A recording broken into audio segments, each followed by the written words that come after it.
Good morning. Welcome to JP's Morning Brief. This is James Pierce. Thank y'all very much. I know I'm about 30 seconds late. I was watching some Chad Prather before I came into the room. So forgive me. Hey, he's a great guy to listen to. But welcome to JP's Morning Brief.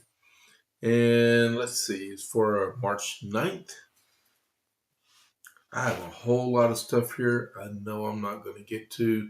So, like I said, got to keep it brief just for this morning.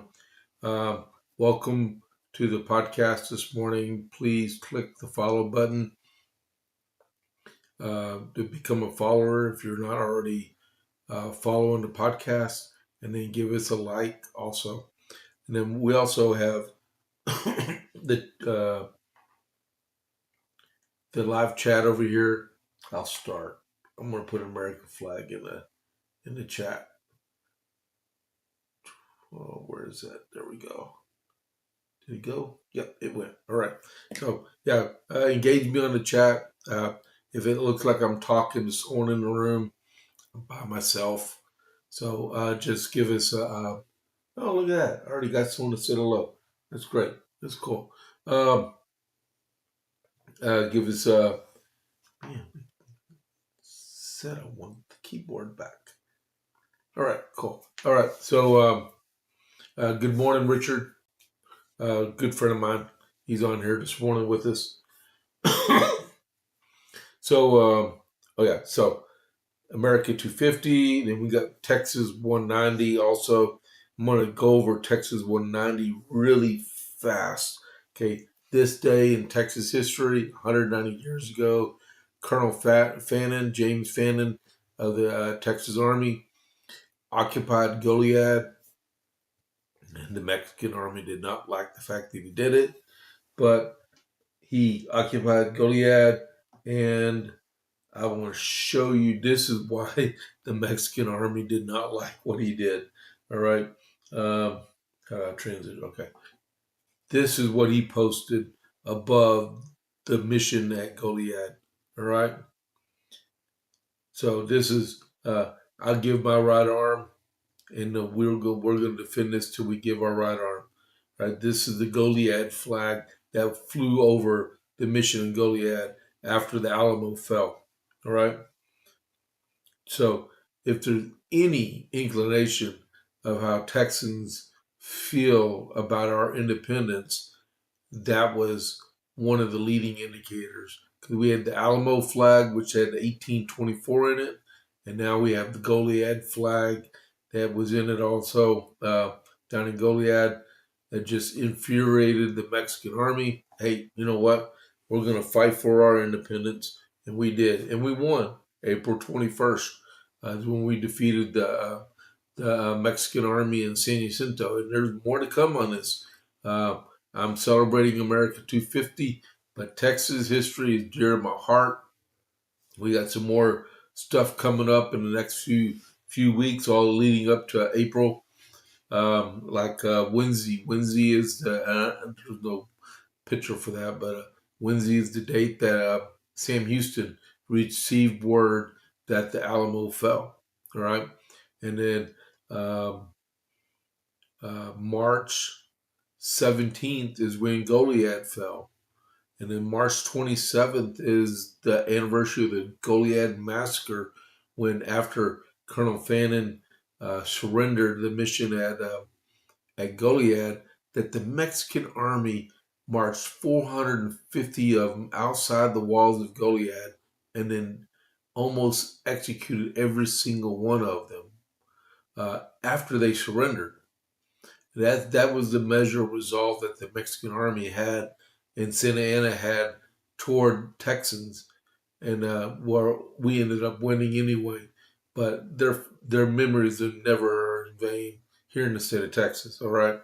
So I just want to give you an example of what we hold dear to our hearts in Texas, and that is the importance of teaching history, American history and Texan history, the good and the bad. All right. All right. So I'll show you one more time. The Goliad flag. You take my right arm before I die. before I give up. All right, live free or die. All right, so America 250. If y'all like that, put a Texas flag in the chat. All right, because that's some good history there. Even though he surrendered 8 days from now. All right. So I got a letter. This is quite a long letter. I read some of it on Friday, talking about procuring um, armament for Dorchester Heights and occupying it.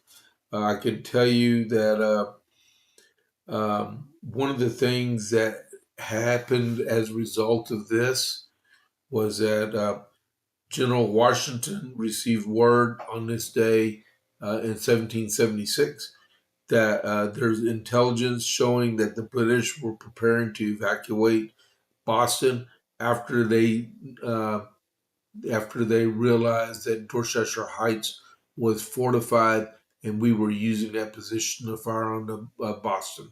So the end is in sight for the siege of Boston, and that we are going to win that battle. And we know because Boston's still here, even with the Patriots and the Red Sox. All right, don't hate me. I'm a Cowboy and Houston Astro fan, so don't hate me on that. Okay. Um, okay, so since this is Monday, I'm gonna just start back over at the beginning of this one, and I'm gonna read through maybe a page and a half, and then we're gonna stop there, and I'm gonna pick it up this afternoon. Right. On the 26th, I had the honor of addressing you and then mentioned that we were making preparations for taking possession of Dorchester Heights. I now beg leave to inform you that a council of general officers having determined a previous bombardment and cannonade expedient and proper in order to harass the enemy and divert their attention from the quarter on Saturday, Sunday, and Monday night. We carried them on from our posts at Cobble Hill, Leechmer's Point, and Lamb's Dam. Whether they did the enemy any considerable and what injury, I have not yet learned. But I have the pleasure to acquaint you that they greatly facilitated our schemes and would have attended with success equal to our own sanguine expectations had it not been for the unlucky bursting of two 13 and three 10-inch mortars, among which was the brass one taken in Ordnance Brig. To what cause to attribute this misfortune, uh, I know not, whether to any defect in them or to the inexperience of the bombardiers, but to return on Monday evening, as soon as our firing commenced, a considerable detachment of our men under the command of Brigadier General Thomas crossed the neck and took possession of the two hills with the least interruption of annoyance from the enemy, and by their great activity and industry before the morning advanced the works so far as to be secure from their shot, that'd be artillery.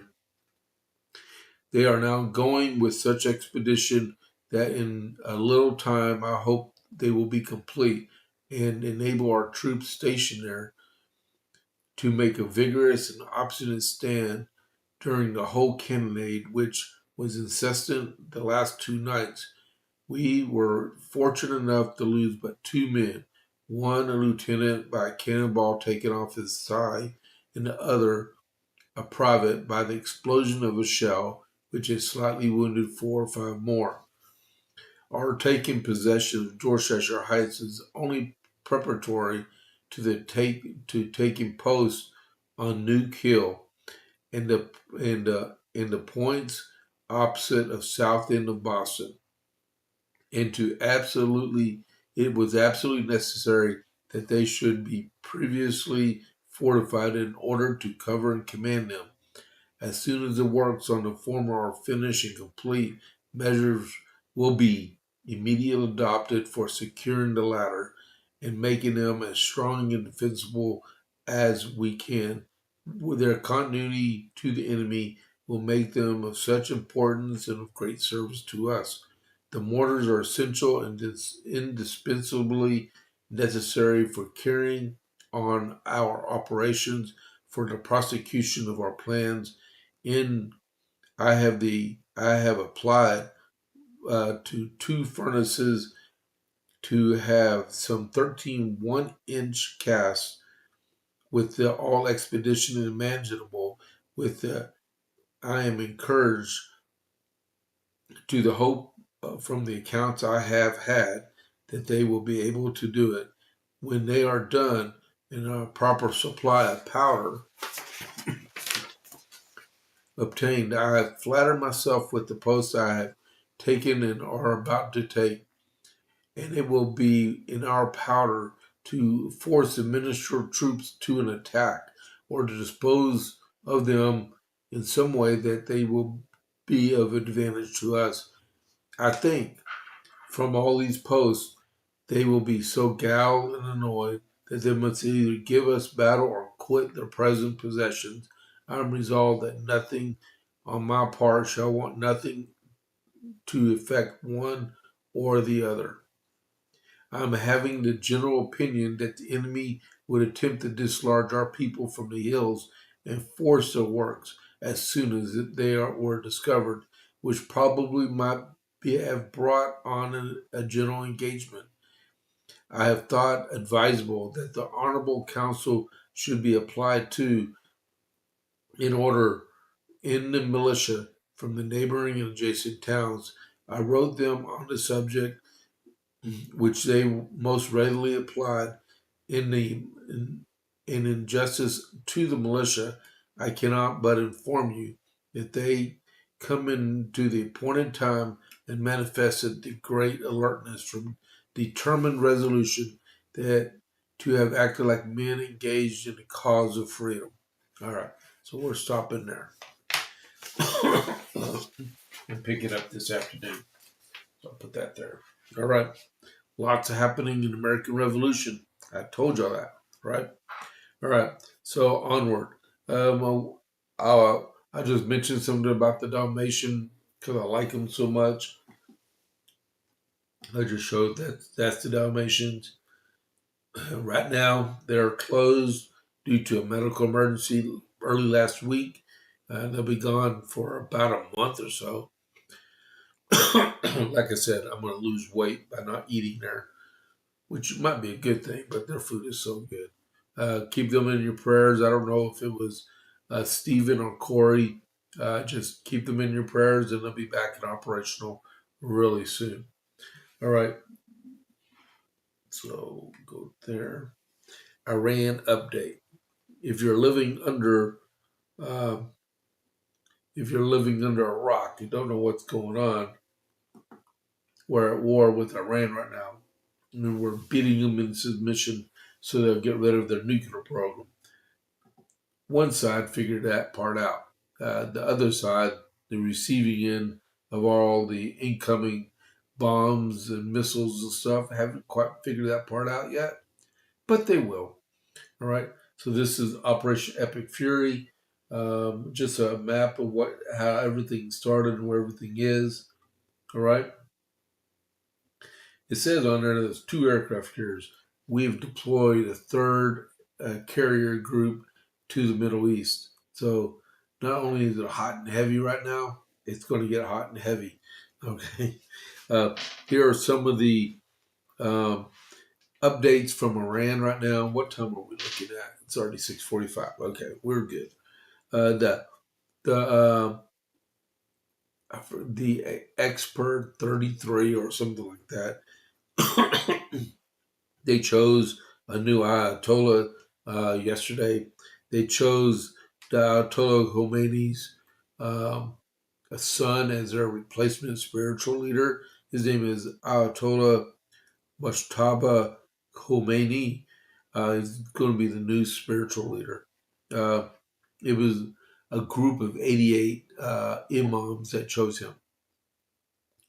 The U.S. orders non-essential people to leave Saudi Arabia. Short-term oil spike is over $100 a barrel.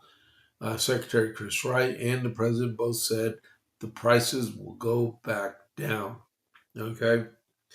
The U.S. ambassador, Mike Waltz, shuts down NBC reporter after he tried to accuse the president of starting this war, but the ambassador explained to them in unique terms that the war started 47 years ago by the Iranians and we were going to end this war. All right. Yemen, the Houthis threatened to get involved in the war against Israel, defending Iran, their ally. Nothing's happened. All right. Uh, Talk is cheap, but as soon as they start launching missiles, we'll know where the point of origin is and we'll take the launchers out. Israel, uh, the Israeli general said that Hezbollah will pay a heavy price for their entering into the conflict against the U.S. and Israel. Well, primarily against Israel. They're launching rockets into northern Israel, and that's why they've got Israeli troops in southern Lebanon right now. Quds Force commander defected to Israel, and at the same time, 5 of his deputies went to see if there were 72 virgins, in which there's not. Uh, and then the U.S., well, the president, I'm sorry about that. Hold on.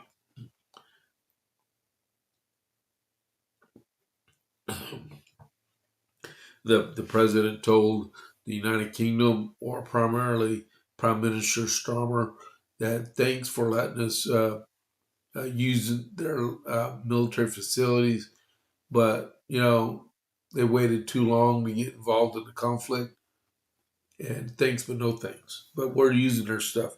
32,000 Americans have been repatriated back to the United States, and I do believe they said over, I think the number is up to 5,000 targets has been hit in the in Iran. All right, so that is the Iran update. I got one news article to read about Khomeini being selected. Iran's Assembly of Experts. That was the term I was looking for. I knew I read this, and okay. Um, has elected Muqtada Khomeini, uh, the son of the late Supreme Leader Ayatollah Ali Khomeini, as the country's new spiritual leader, according to Iranian state television, until he stops breathing. Okay, but Muqtada Khomeini, 56 years old, is the second eldest son of Ali Khomeini, who was born in Mashdad in 1969. He's a year younger than me. His early childhood coincided with his father's rise as a revolutionary figurehead opposing the monarchy of Shah Mohammad Reza Pahlavi. The Shah passed away, I believe, in 1979 after having surgery. I think it was heart surgery. Uh, After the Islamic Revolution in 1979, Khomeini, uh, that's the second one, moved from a distinct cleric to a senior government official, holding key posts in the regime, including deputy defense minister. The family moved from Mashhad to Tehran, where Muqtada attended Avli High School, which is a school that is known for educating members of Iranians political and religious elite. Uh, okay, so this feels like a propaganda piece to me. All right, so I'll go more over that later on. Remember, this is a brief. So what's been happening in the United States was there was a huge protest in New York City yesterday. Was it yesterday? I think it was, or Saturday, one of the two. Uh, did it say? Hold on just a second. I think it was Saturday. No, it says Sunday evening. Okay, so it did happen yesterday because we turned the news off for most of yesterday, and then we finally turned it on, and all this stuff was happening. Um, but there was some white supremacists protesting Islamic call to prayer in New York City, and there was like 25 of them out there protesting, and there was a group of 125 counter protesters that showed up. This is outside of Gracie Mansion in New York City. Well, people are always talking how bad these white supremacists are. They were exercising the First Amendment rights, whether I agree with it or not, because I don't agree with these people because they're uh, jackbooted thugs. Okay, they have no realization of what it feels like to be a human being. They're just flat out hatred in their hearts. But on the other side, you have these leftists that were out there counter protesting, and there were three ready to explode um, IEDs. I mean, real IEDs that were thrown at Gracie Mansion. None of them exploded, which was unbelievably a miracle. But there were three IEDs employed during this protest, and they weren't thrown by the white supremacist people. They were thrown by the leftist liberals that were trying to exert their influence on the group of people that were there doing their protests. Right.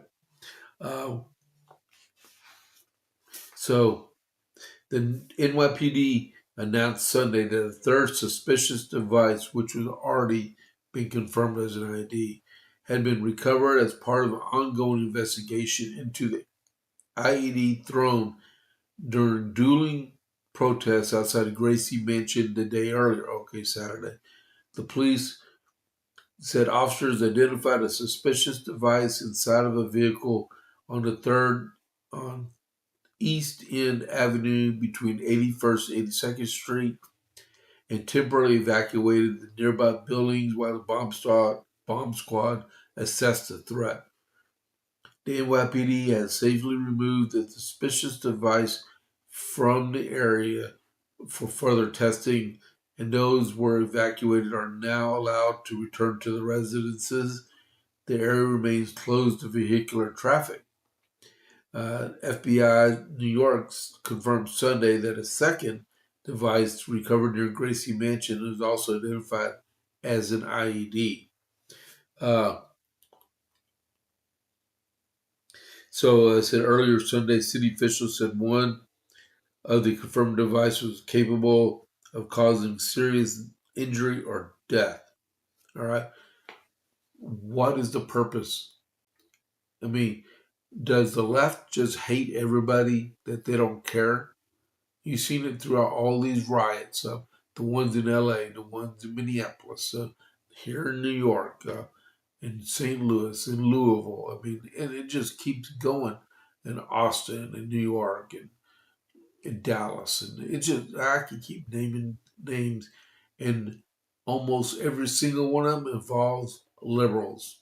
Seriously, they all involve liberals, and it keeps it up.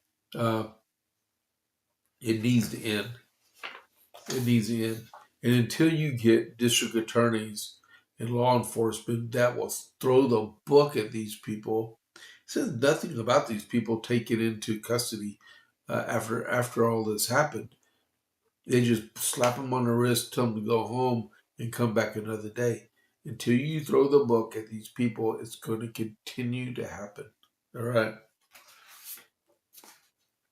The president. The president said that he will sign no new laws until the Save America Act is signed, goes through the Senate and is signed. The president means what he's saying. President Donald Trump is vowing to reject signing any new bills into law until the Save America Act is passed by the Senate. A tall order was just 53 Republicans seated in a 60. No, because if they do away with the filibuster, they won't have to worry about this part.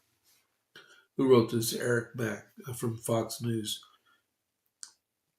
The president said, "Great job about hardworking Scott Presler on Fox and Friends talking about the filibuster or talking filibuster in order to pass the Save America Act, an 88% issue with all American voters, all voters." Trump wrote Sunday on Truth Social, "It must be done immediately. It supersedes everything else. I'll put the save the Truth Social quote on the graphic for the JPA report. It supersedes everything else. Must go to the front of the line," he said in all caps. The vow to halt all new signings is a new one coming from the White House and notable because of the president's hesitation to follow the urgings of Senator Mike Lee to force the Senate to bring up the bill through the talking filibuster. And it says, he continued, "I, as the president, will not sign other bills until this is passed." And he says in all caps, "and not to be watered down version, gold for the gold. It must show voter ID, proof of citizenship, no mail-in ballots except for military, illness, disabled, and travel. No men and women's sports, no stranger mutilation for children do not fail." And then that was directed at John Thune. This is what I would do. John Thune's not up for re-election right now, but I would guarantee you, Kristi Noem is not going to be the Department of Homeland Security secretary anymore, and it's only a matter of time where she's not going to be doing the Shield America thing because they'll run out of stuff to do. She's just an envoy for it. But I do believe he's coming up for re-election in 2 years instead of this year. It'd be a good time to primary that guy and get him out of office. Replace him as the minority leader or the majority leader to a new job and bring someone like Mike Lee or Tim Scott or Ted Cruz, someone that's Ron Johnson, someone that's got the cojones to do the job the right way, okay? Instead of capitulating to every single Democrat on earth, right? We're out of time. One other thing I want to briefly mention, D.C. Appeals Court struck down a 2022 law in Washington, D.C., limiting the magazine sizes to 10 rounds. They said it's unconstitutional, and they repealed it. Let that be a lesson to these other states around the country limiting magazine sizes to 22 rounds. Because now it appeals the U.S. It passed a U.S. appeals court striking it down. Now it's legal again. Because you got Virginia just passed a law doing that. It's unconstitutional. So I don't even know why they're trying it. All right. All right. So thank y'all very much for tuning in. We got just a little bit of ways down this morning. Let me get this raid set up while we're talking. Anyone have any comments? Put them in the chat real quick before we take off for Vince. There we go. There's Vince. There's that. And there. Copy. Do you copy? Do you copy? Copy. Army stuff. Sorry about that. Okay, let's see. Hold on. RAID space Control V. All right. So 7 o'clock. I will see you at noon with the regular JPA report. Thank y'all for tuning in for a quick rundown on some slight brief on what's going on. There's a lot going on today, so we're gonna have to continue on at noon with the actual JPA report. So I'm going to initiate the raid. So here we go. Here we go. Raid is confirmed. I'll check y'all At noon, this is James Pierce. I'll catch you on the flip side. I'm out.